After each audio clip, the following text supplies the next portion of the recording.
कुछ पाने की हो आस आस, कोई अरमा हो जो खास खास आशाएं, हर कोशिश में हो बार बार, करे दरियाओं को आर पार आशाएं। चलिए, हमने STWP के साथ टाई अप करके केमिस्ट्री और बायो सब्जेक्ट को विशेष रूप से ऑनलाइन पढ़ने के लिए क्लास स्टार्ट की थी। आपके क्या अनुभव हुए उसको लेके, आप बताइए।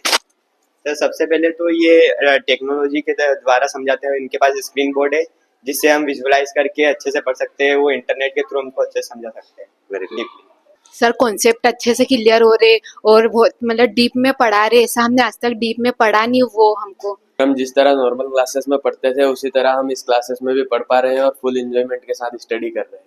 बस बढ़िया।